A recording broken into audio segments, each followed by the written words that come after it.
Alright, let's get one thing perfectly clear.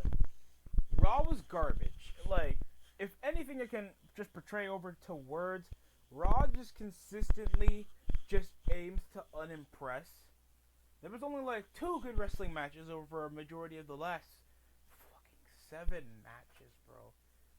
Then the particular storyline that at least brought some confidential focus for majority of the show, Alexa couldn't even be there because sadly she was suffering, I guess, some issue from another weirdo stan over stalking her at her own home. Hopefully she's doing okay, and I wish the best for her well-being. I want to make sure that the prime star like Alexa doesn't get in danger. Same thing that happened to Sonya Deville. Same thing until I think the boyfriend, I think the fiance for Paige took care of it. So hopefully that's taken care of, because these freaking weirdos take wrestling way too seriously, and not because they can't try to interact with a female their level. They just have to come sexually or just literally harass some female wrestlers.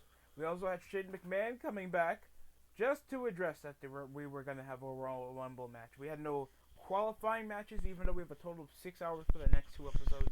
Especially over to the Rumble. There's not that much except 3 matches sold over for the card for a pay-per-view in February, and we have a lackluster build. The main event was just Randy Orton versus Drew McIntyre. There was no prime focus to at least have any interest building up to the chase of the world title. If you were just going to illustrate that we're just going to have 5 former world champions face off for the WWE Championship. You're not going to have qualifying matches, especially for guys that need TV time, or have any prime storylining for the prime being. Shane McMahon just came over just like, good job. Good job. No teases what Shane McMahon has in store, or anything. People thought that it was going to be AJ Styles versus Shane McMahon. I wouldn't mind Shane McMahon having a Mania match, but against him again. The coolest stuff that was even in the match was because Shane anyway, and people bring up all this hype factor over to AJ Styles. I remember Shane doing a shooting star press. Nothing else interesting happened over AJ Styles. There was cooler moves off Shane than there was over AJ, and that was at Mania 33. We opened the match with Jeff Hardy versus AJ. Decent selling, good counters over Jeff, trying to fight back after a tough, trying to escape over the corner. He messed up his knee. The focus was just 2 40-year-olds opening the show, even though these guys are already primed to face off in the match. But it's like, oh, these guys are in the same wrestling stipulation. We're just gonna have them wrestle each other. So there's no anticipation over 2 weeks for your big match stipulation, man. 3 hours of garbage, bro. I swear to you, they tried nothing. Amos didn't play a factor, even though the knee injury was playing a factor for most of the match.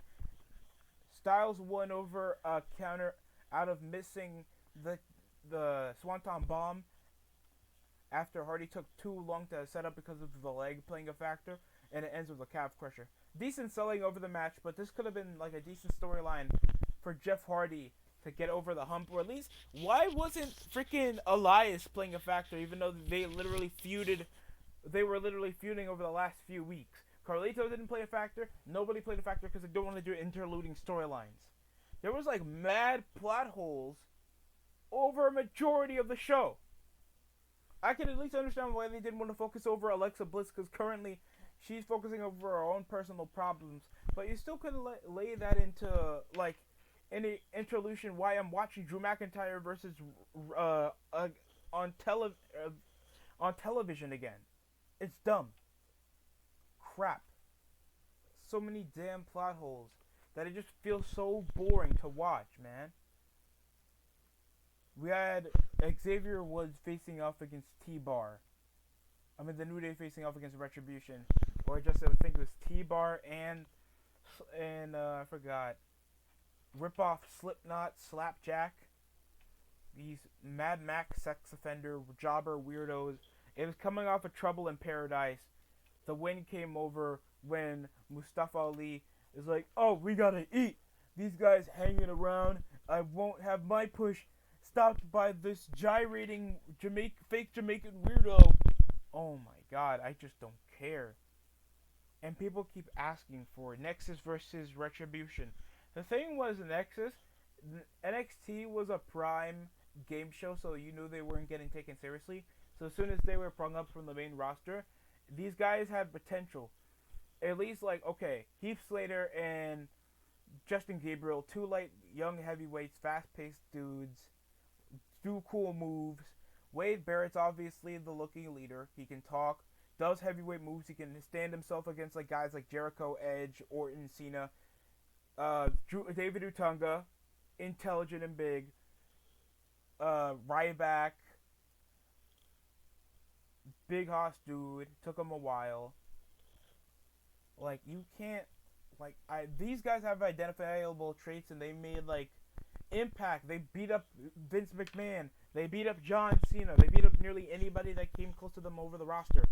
What have Retribution do? They beat up referees, and they only target mid-carders, and they come around destroying a practice facility. These fat weirdo sex offender Mad Max jobbers away from my damn television set. If I see them again, I swear I'm gonna make another sucks video on them. My god. Mustafa Ali just come around berating yet again the Retribution team after failing to pick up another victory against New Day. And then Xavier Woods came around just shouting out, "Where's Reckoning at? Where's Reckoning at?" I think she's suffering an injury. Charlotte Flair faced off against Lacey Evans with Ric Flair. With, I think, if one of them won, they get to face off against Asuka on the pay-per-view. And this was coexisting with Ric Flair explaining why he even affiliates with Lacey Evans over trying to give guidance, not taking orders from even his own daughter, and explaining why he's not a good person to be a married man to. It ended in a wrestling match. Match was going okay. Distraction was playing a factor over with Ric Flair, especially over the corner, mockery, a right hand. Then there was a DQ finish with Lacey Evans picking up the victory over Charlotte. The consistent mockery causing Charlotte to just continue pummeling over the corner until the ref had to call it to a 5 count. So Lacey Evans wins due to a disqualification.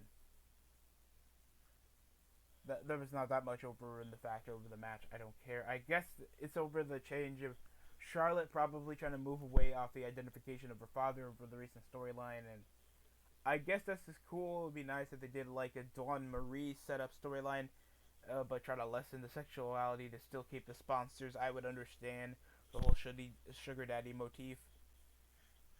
But next up we had a debut match for Angel Garza versus Damian Priest. But we had The Miz coming in talking about Edge coming in talking about opportunity. He knows opportunity because he cashed in twice. He was more aggressive, and he shows why he needs the win the world title. Miz keeps looking more relevant, even though he literally has a second chance to cash in for the Money in the Bank briefcase. And even though he addresses it most every week, he barely sounds like most of a factor because he isn't much of a promo like Edge is. He doesn't sound that aggressive. He doesn't feel like he needs the world title. It just feels so mad irrelevant, and I don't care about The Miz. Your father's more over than you. Just gotta hate him. I'm not gonna say that Miz isn't a terrible actor or he can't talk. I just feel like he's not over the talking ability to stay a main eventer. And Vince gotta know this.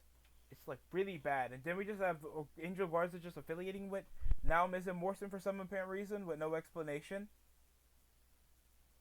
So that's came into a match that of course he ripped his pants off because that's his gimmick. And spinning heel kick over the corner. He does his little rip-off crossroads. Damian Priest wins. He says he wants his name to live on forever. Like nothing else about the guy. Like they're probably just gonna shout that he wrestles across the world and forget that his name like sounded something out of a freaking Batman movie. That his name was freaking Punishment Martinez. Decent match. Forgettable as a stronghold because of course they're trying to tease over Bad Baby probably wrestling before some kind of ridiculous circumstance stops him from doing that. So that's all I got.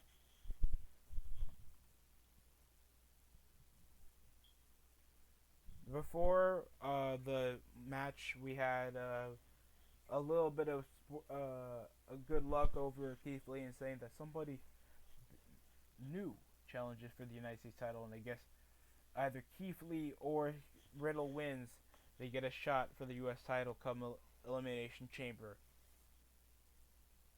with MVP on commentary. With him bringing mutual respect to both of the men's skill, the still selling over Lashley. Good match. Nice bicycle knees counteracting the strength. Cool pounces. There was less lightweight moves coming from Keith Lee. That's what I like to see. Betray the power. But I want to see like cleverness and power. Like show that he's intelligent with a spark of athleticism, but not too much. You save that crap for the pay-per-view. If you want to let him do a moonsault or somersaults, you leave that crap for the like pay-per-views or the big storyline matches. You don't do that for simple number one contender matches. And after the deadlifts over an armbar, tossing over the corner, it came off a huge spirit bomb for the 3 count. So Keith Lee gets a shot against Bobby Lashley for the United States title. After they strung up to do handshakes, because of good work rate, even though Keith Lee lost probably his only chance of getting a title shot, Lashley came assaulting them after the match. And then it was just booked later that it's going to be a triple threat match, even though Keith Lee won clean. So what was the point of making it a 3-way? I mean, making it a title match, even though you would still want to put Riddle still in the picture. Giving both of them spears. Just a great show of power off Lashley over Lee, but it just makes the match worthless. You just put wrestling, and it just feels like nobody's manually making this like an organized show. There's like no logic over what the writers over this shit. My apologies for cursing this. 3 hours of just non-stop wrestling. Nothing feels episodic. Nothing feels like the authorities have any structure. And the most Shane has is like, good job. You made the Elimination Chamber match. What else? For like several people on the roster to do nothing but wrestle. God, that's boring. We also had a tables match with Nia Jax and Lana, and then later on it was Shayna Baszler versus Naomi.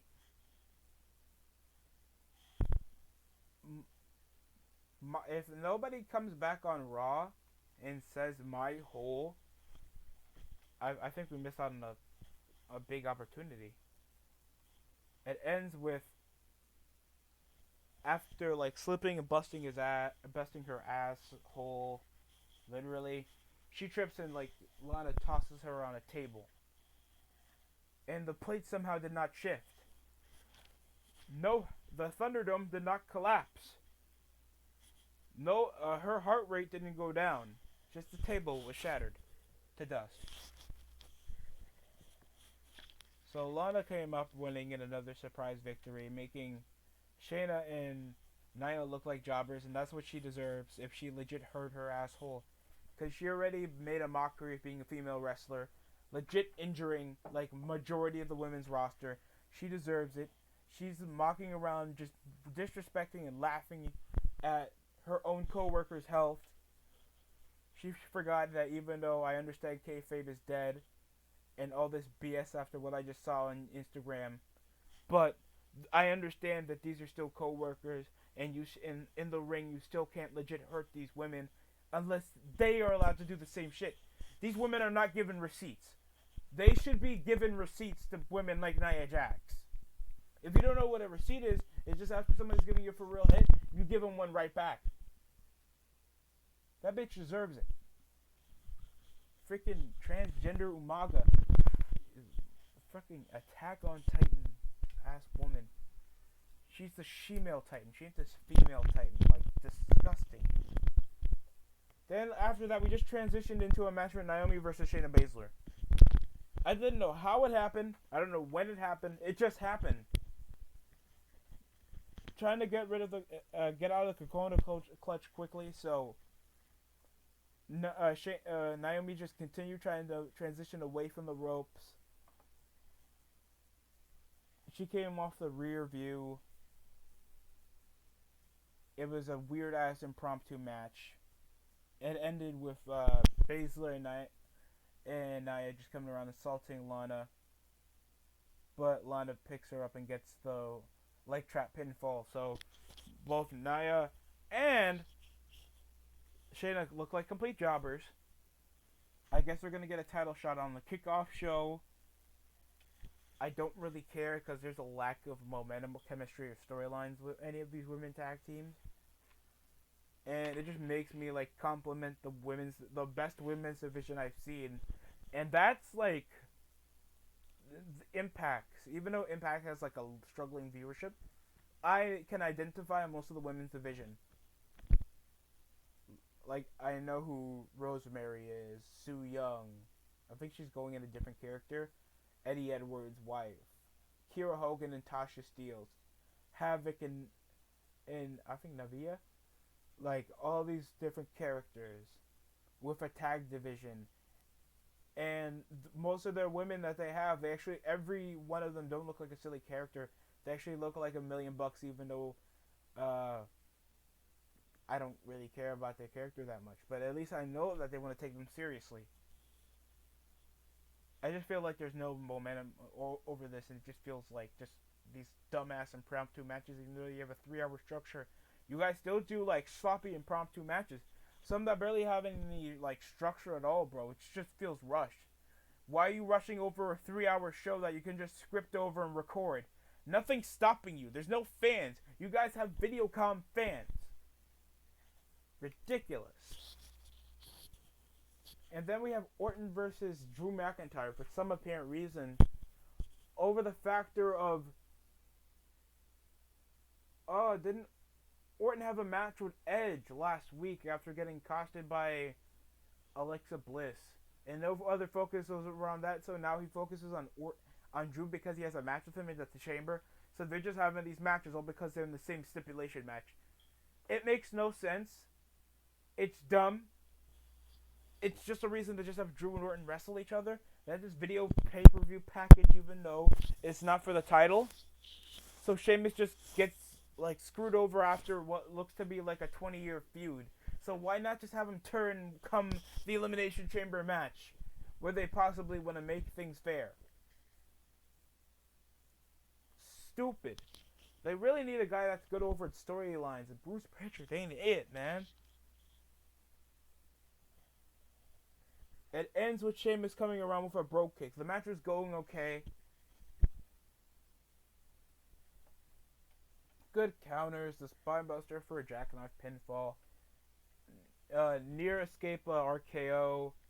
Claymore kick on both men after Sheamus interfered. He did interfere later over in the match. McIntyre just felt like this was a worthless match.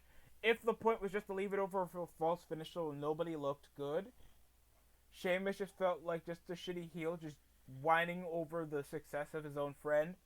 Even though you're supposed to portray him over as the Celtic Warrior, and you're making him look like the whiny bitch that still has to act like a chicken shit heel, and not let a match continue, then assault Drew. Just stupid. Like, everything's over a false finish. Nobody has any direction how to portray a heel or a babyface now, and it just makes everything look like a joke. And these are legit wrestlers. Why don't you have Orton just cheat to win? Or something, man. Edge doesn't want to score to settle with freaking Orton. He does nothing to sign of anyone can be a target for the world title. Like, there is plenty of stuff they can do to at least hype up that Edge is making his decision, and it doesn't matter. And it matters who's gonna come out as world champion come the Elimination Chamber pay-per-view. Edge did address it that he will be making possibly an announcement come after the pay-per-view come February 21st in like 2 weeks. It's just so garbage. You guys get a 3 out of 10 for wasting my 3 hours of lifetime in this stupid episode. And for God's sakes, like, just the rapness of like a lack of build over your pay-per-view, like the irrelevance of storylines, all because of current circumstances. Just wrestling for the pure sake of wrestling with no like continuity over the standpoint of having a celebrity. All this cinematic garbage you guys focus on. Why can't you guys do this for like a focus over the episode and actually implement some segments? Like, it's not that difficult. And WWE's forcing this because they think they can try to please everybody. Try to please the majority, not the minority. Please, God, this is what's killing wrestling, man. Other than that, that's all I have for today's episode. If you people think otherwise and you thought the show was good, I'm glad that you guys thought it was good. Just for my view, and I think for many people that I've heard over a majority of the internet, the show was mainly lackluster and like lack of build for a pay-per-view that's just under 2 weeks away. And that's all I have to say. That's it for me.